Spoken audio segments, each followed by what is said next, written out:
America enche bia na de hye miense omu free eye fiapre ahemfie no omu free de hye konkron miensa enso edi video bi ebeto abontin se eye chema mponsa eye fiapre hene ene nananom atena nkonya hweye na wo mutu ase se wo mukopie mu ewo eye manhia enso akwa akopre ma hene status no ho ene obi fra santema mu enso aba back to eye fiapre no na sankofo miensen wo mwasi hene foforo ewo fiapre no masasi eye hema foforo sansem wi se memu odra obia hu ne pefe se daddy se betimi de trouble kese enso etimi akopie mu ewo ye fiapre na sansem wi a sankofu ko miensen edi betu dwa ewo abonten wa ba fontentan kese ye de so no na ensem a se emu odu because obia nim se yensem edemu pefe na da ho pefe enso se ebetimi de trouble kese enso etimi akopie mu ewo fiapre na sankofo miensen ne efre baako eye koje frempon na koje frempon no wote eye brekum anote den so wo ye dehye konkron ewo eye fiapre ana de otoso mienu enso ye friend eye kwisi nyamche na kwa nyamche no wono owo Germany no obo ne bra Germany enso anote wono ana about 5 to 6 years ago oni eye chema mponsa odi ade sisi yi ewo ye fiapre na omo pre eye akodwa no ho ana na mata akonya so timhwehwe nsem hu se da bi enye de owo Germany no fata no na emom de wo so tena akonya no so eye chema mponsa ote so sisi sa nipa ameka no asem wono ana toso mienu de otoso miensa eye ya akobre wo de nsem emu oduro ya me boss yi ma wo yi e de beto dwa se wo nim na nananom atena akonya ene eye chema mponsa akopie mu ewo ye menje o meba de ene akonya no kaka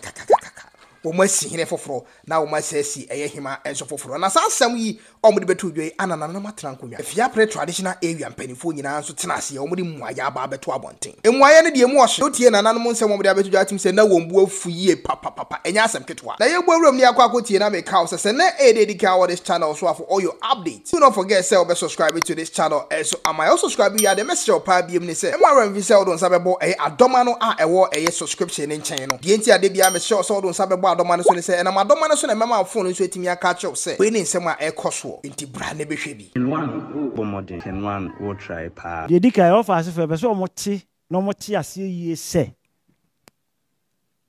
ye nsan kokrumutie ho nyadai e mopo we offer ase wo fie wo da abusuam na se asem bi beto abusuanum na se nkampo ya mo amane na oti e wa abontena de na ese wo ye utu amerika ba fie bebusa mpanyini se ofa no anananom asama ya dai yatini eti sa na asa nti sa asa be mpreduasa enka yen kire mu na mu hunu se sabe ya sam na ya nkiremu ya de mamno kura sabe ya nkwase asam mo ntu sa na mo ne bi mo te da sa brawa ena mama mo kura so be pense fufu anom monam se ye pese ma mote ase se bo frase adehye aduana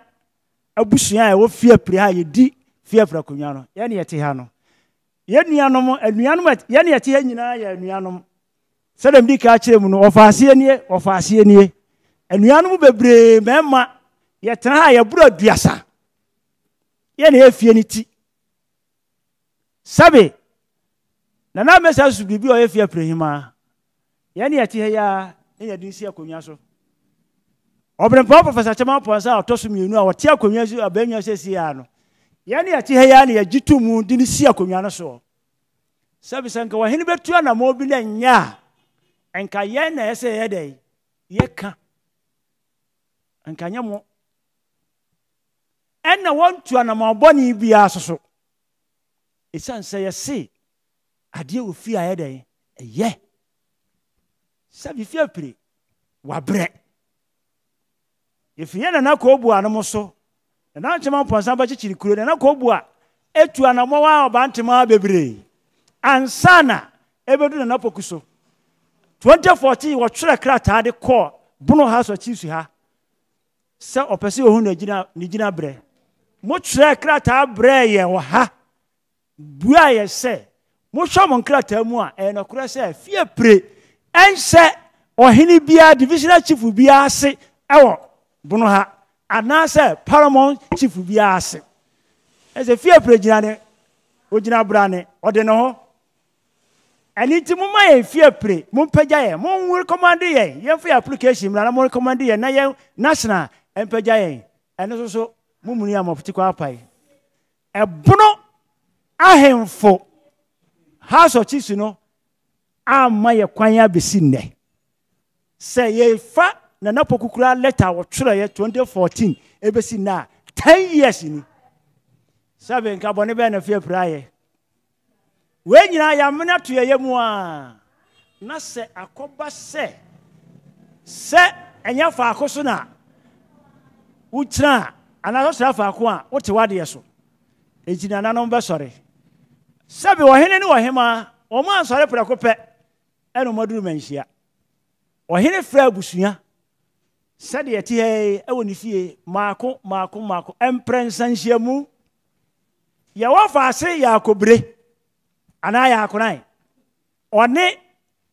kojo prosi ni kura na se kojo afo na ono ne nam ebetebeje na beti ahye mpati ano ono kura de san hyem ko amabi wote brekum ni papa firi brekum eti ho no wote fia prekure ya yetimu yi sesi a wogina na mebusa ne se ne nana kura ne ho wonti mo nana din ono nam pejepeje na beti bo ye kokose me de pension ni se obeti ba twere din ono bo ye kokose ye komanhia e beba no wonu asi hene ne hema kwadwo na ada okra onu ya kobre eni kwadwo nyame cha akwasi nyame cha wote Germany wo kwasi nyame cha wo be pra konya ni bi wo anya eje se wo ya adomefo hene akwasi bi ka chiro pre ba bia wo hu sa video bia wo twu mu di ustiri afiri suru besi fom wo akonya bi ni da me dam cha ko na maka cha ye twam esanse wo wanka se wo twa ho so onu nuanom enam social media no esanse enkosi se de na no do ma hene te dumasu ya kasa wono so far as wono ye bono president on prema otu fom pagya no obepagya ye ne obepagya ye kira na mo ye wo fa asefo no akonya wei mo boa mu di agro dise ene samakeka dise mukum mo fa no mu nyina na yeso ye tire yin de mo be bre etimunya eti de wo ho ne se mo timinya bibia da yen de ye ne mo kasa nne e wa fidie so se ba bia mo wo bia mo hu sa kasa we no ye tu yen sa afram se mo mra fi de mo ntiase no yen ye siesie ho se ye twem mo ba e be kirekire mu se mo ntiase ambotiase se mo boti mu po boni bi wo akonwa ho dia eno de enne ye kan amomate se mo di agro bedi mo esan se ye ntrase emma mo me ya akonwa we dom biu fie pra akonwa adom yesem na twam sa ado ebre we de asi ye tumofo se wo fa asefo ye ntra nka se be ye mobone ne mo mumma bone anya dai emma ye pe ba ko ye nkabo mu nkoso esan se eniti ne ye pre tumia ye de be ye ama fie pre akonwa na pagya na yeso sabe ye pre bibi e wo Ghana mamu ha ye nyaano akabi ne ye timi apre bi di abama Ghana ani fie pre mpuntu aye dai akoso nti ye kama wiase nyina te se yakobre wonya bo frase busopanyini sese ya mwati asese impersonation ena woni kodwo prosi ni unuanom aka no eye no eno de ye ntena ma wonya impersonation ko bo frase busopanyini ena teme nsani faso ano wo papa prosi atade akofasha ya nti ye fra kodwo prosi no ensanse onimu a wonimu nti ena wode enenam ekeka sansam no a mani firi wadwene mu ntem ansa na aka akiri ye ne uni asam wo fanom ne ye de waka nyina ye ya mena to yeyem ne bo ye pese ma ate asese won te asam ase a woni won krofo ni nyina mo mra fie mo ba sade ye te he ya betena ha na ya kire mo ye gina sa kwan so f to ye nza afra mo se efiri nne sa kasa to enframa mu a ochina ye holiday juada bo frasa busua ni nyina atena ase ye twa mu momra na nkoma ye wo ye ni muni sama amadia ene na afe ye hu se bo apayo na moye no e ba sa dia ntesikoko ewo bi anum ene ye kata so eti fufu fie bre no eye kuro na ye kesi bebiri enti ye ntena faako amma kuro no enye di kuro na ye ti ha na kuro no ekọ ba bia o ye di kuro esei seze kuro no ye hia nkoso ye hia puntuo ewo kuro no enti ese ekọ ye nim na ye so ye hine no ahindie no ebe kesi ewo fie bre ha enti na saa na mo no yetu enti no ne minuanom eye no de mesiro oma se omunya abotere na ne ye no omuso emeboa na de a esi yani so aye pe no enjimye enkoso emfa maye emma fie brima no nyina meso medamase me de akosiapa me ba ne kwadwo prosi ya kobire ya me ba adenti na ye ne mpanyimfo ya transe se na etu saa na mon na wo kwadwo prosi woni ya kobire mo pese mo se no awone kwasi nyanche mo pese mo se no na akra se panyine ya ade na se wo ya akra na wo ho a ese wo hwe de panyine no ye na wo so watimu atoa no so na wo ko fira kire ko fa ade foforo ba wo pese kuro no emmo ana ase enye den wo kura ko yo prosi wutuoi ya ka ba wo nton kura unim ya kobire ya ka ba wo nton a unim wo ko si nyanche o se wa wo tie aburo kire wo so unim wo nton kura wo bo wo pa akonwa di wa nya akonwa ani a wo ko fa manso semba ntini ya mo ya no emwaye mo ma me ko siapa na me kasa no ni mo ya no ye de ye mpento kwa ye mpemo jaka wuo ni mo ya no mo ma brebre bia ma ye so ye mpa manso bia ni mo ya no mo nyai ni ye ntena so wiem me da manse yo mpanyefo a ye hia me so midinde nana kwame ye boa ye obi de yie na me so me kasa yi na me da me nana mo ase se omope asundue ene nkoso e de ama fie preman ama bia ka Ghana man nyina ye de nanka minim se na nanka ben ka hwe esanse ne nkrofo aka na social media ni nyina no amanfo na eyi ano e de maye nanso ne ama nne bofrase abusia mpanyimfo atenase na adehye akaso eta omochi a ya hye wo bofrase fie pre bofrase ahimfie ha yi nyina ne se eye me wafa kwadwo afo no a ode prosi ato no ho so ode ehwahwa no se wiase nyina hu so ye prosi no onye prosi mpanyimfo kire se ne papa no ye prosi ni na okọ adwuma ba ekọ woro na tade egu ho no na okọ fa ne papa tade ehye na ye anwanwasem na mpanyimfo de hye ase se we de kwadwo prosi na wafa saade ne de ato no ho so a ode ye saade no meji de se me nana ofori ekasa no ose oye S police inspector a oko pension sabi esanse wa ya ban adwuma na so wa di police ache na na dwunu mabie no menyi ni da se obetumi atusa na mo na menua me wofa no ya wafo no kwadwa afo no watu no na ne ama eha abusia nyina a na ya hye nyina ne se enkoso animpuntuo a obrempon professor Chairman Ponsa autosum yenu pede ama fie preman na omoso pese omogina kire tutu abogu park so se no na ehaye anti amaye ahia ye kasa na omase mokan ya ehaye pa ne se nana omutu no fo se asante na okọ na omoka onti ase no se wanyaya obekọ asante ne beba no na omosi hene ene hema foforo asem bi se no nya asem a ede asundue ene nkoso eba krom eno nti ana ne anka mo kan nyina na anka ye nyi omo ano